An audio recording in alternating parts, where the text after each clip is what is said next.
Let us discuss another important topic, that is parallel plate capacitor partially filled with dielectric slab. So here you can see a parallel plate capacitor, two equally and oppositely charged plates. The second plate is earthed, and the first plate having a charge density sigma. The first plate is charged positively and the second plate is charged negatively. And you can see a dielectric slab of relative permittivity epsilon r is introduced. Thickness of the dielectric slab is T, and distance between the plate is D. So that means the dielectric slab is not fully filled inside the inside a capacitor. The dielectric slab is partially filled inside a capacitor. Now you can see the region in between the plates is subdivided into two, where there is a no dielectric slab and where there is a dielectric slab. Thickness of the region where there is no dielectric slab is D minus T, and the thickness of the region where there is a dielectric slab is T. And the electric field remains same where there is no dielectric slab or where there is air only, and there is a modification of electric field due to dielectric polarization inside the dielectric. Electric field strength decreases inside the dielectric. Let E dash be the electric field strength inside the dielectric. And we already studied where there is no dielectric or air space only, there the electric field is given by sigma by epsilon 0. This also we studied as an application of Gauss's theorem. Okay, and inside the dielectric you can say electric field E dash is equal to E divided by epsilon r. Since E is equal to sigma by epsilon 0, therefore inside the dielectric electric field will be E dash is equal to sigma by epsilon 0 into epsilon r. Okay, now the capacity of this particular capacitor, which is partially filled with the dielectric slab, is given by C dash is equal to Q divided by V. So we are going with the general equation only, put as equation number 1, and the charge given on the plate will be charge density times area of the plate, put as equation number 2. Now what is potential difference between the plates? The equation for potential difference between the plate V is equal to electric field into distance.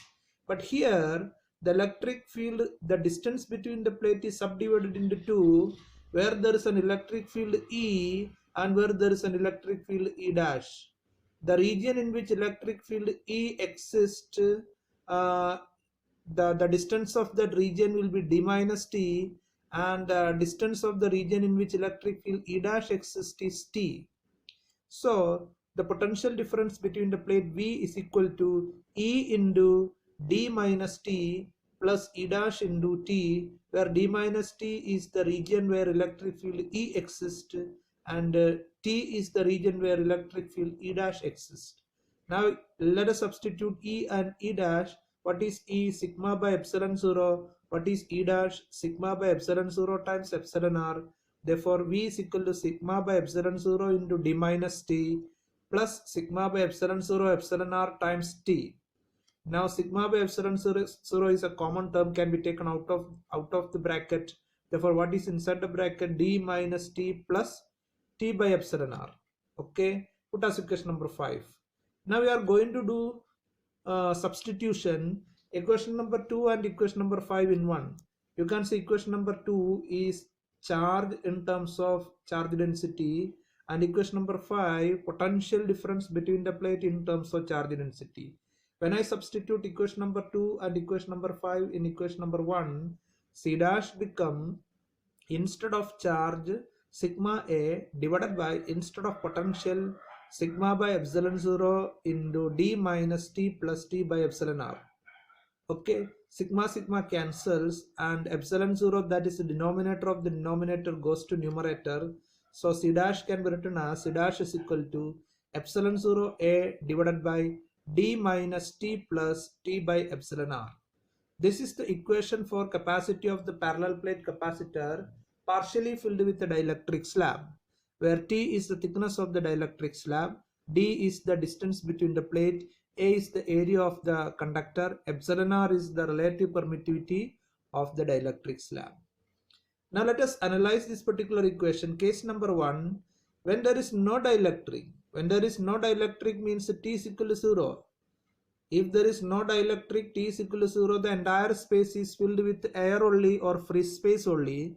At that time, the capacity C dash is equal to, if T is equal to 0, what remains is this term becomes 0 and this term becomes 0, and C dash will be equal to epsilon 0 A by D. Epsilon 0 A by D. So this is what expected for an air cored capacitor. The capacity is nothing but epsilon 0 A by D that we proved 2 days before. Okay. Now case number 2, when the dielectric is filled fully in between the plates. If the dielectric is filled fully in between the plates, then the thickness of the dielectric is equal to distance between the plates. When it is fully filled in between the plate, thickness of the dielectric will be automatically equal to distance between the plates. So let us substitute in this equation epsilon 0 A by D minus, thickness is also D, therefore D minus D plus D by epsilon R. Epsilon 0 A divided by D minus D plus D by epsilon R. D cancels, so epsilon 0 A divided by D by epsilon R. Denominator of the denominator epsilon R goes to the numerator, so C dash is equal to epsilon 0 epsilon R A by D. So this is also expected result when a capacitor is fully filled with dielectric. Its capacity is epsilon 0 epsilon R A by D. That also we already know. So that means this can be considered as a general equation for capacity of a parallel plate capacitor, either filled with dielectric or not filled with dielectric, or it can be, we can reduce those equation from this particular equation. Therefore this is the equation for capacity of a parallel plate capacitor partially filled with the dielectric slab. Now we are going to discuss another term or another topic, parallel plate capacitor partially filled with a conducting slab. What is the difference between conductor and dielectric? In the case of conductor, electric field inside a conductor is 0, but in the case of dielectric, there is an electric field existing inside the dielectric. Okay, so when a conducting slab is introduced in between the plates, actually this conducting slab is doing what? The conducting slab is doing one thing only. Conducting slab is reducing the area where, or the distance where, electric field exists. The presence of a conducting slab of thickness T reduces the region of electric field from D to D minus T. So that only a conducting slab do. Okay. Now we are going to do the general equation. C dash is the capacity with the conducting slab inside, can be written as Q by V, where Q is the charge given divided by V is the potential rise. Put as equation number 1. As usual, what is Q? Sigma times A. Put as equation number 2. Now very carefully you listen, what is the potential difference between the plates? Potential difference between the plate is equal to electric field into distance over which the electric field exists. The conducting slab reduces the distance of electric field from D to D minus T. Therefore, V is equal to E into D minus T. This is electric potential equation. Put as equation number 3. We already know that E is equal to sigma by epsilon 0. So let us substitute here. Then V is equal to sigma by epsilon 0 times D minus T. Okay.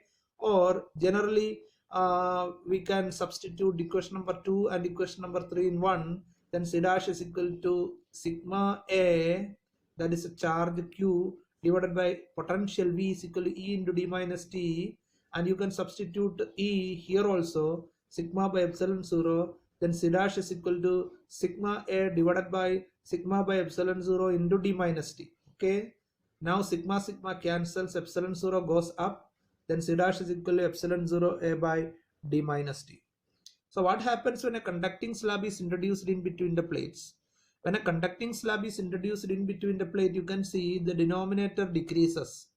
Earlier the denominator was D only, now it is D minus T. When the denominator decreases, capacity increases. Okay. So not only a conducting slab, dielectric slab also increases the capacity of the capacitor. Here the dielectric conducting slab also increases the capacity of the capacitor. Okay. Now there are two different cases. Let us consider. The first case is like this: when there is no conducting slab. When there is no conducting slab means the entire region in between the plate is filled with air or free space only. If there is no dielectric slab, we can put T is equal to 0. If we are putting T is equal to 0, this equation becomes C dash is equal to epsilon 0 A by D. That is the expected result. If there is no conducting slab, then the air filled capacitor capacity we already studied, it is epsilon 0 A by D. So we'll be getting C dash is equal to epsilon 0 A by D. Now the case 2, when the conducting slab is fully filled inside a capacitor. When a conducting slab is fully filled inside a capacitor means the conductor placed inside a capacitor touches first plate A as well as second plate A, and the thickness of the conducting slab will be D. Okay, then what happens to capacity? C dash is equal to epsilon 0 A divided by D minus T is also D. Therefore D minus D, epsilon 0 A by 0, that will be not defined. Okay, or infinity. You can say it is infinity. So that means if the conducting slab is fully filled inside a conductor, then it will not work. The conductor cannot store charges. The entire system will act as a single conductor, and whatever the charge given will be leaked through the ground, because the second conductor is grounded over there. Okay, so that means if the conducting slab is fully filled inside the dielectric, it will not act as a capacitor. Instead of that, it just acts as a single conductor only.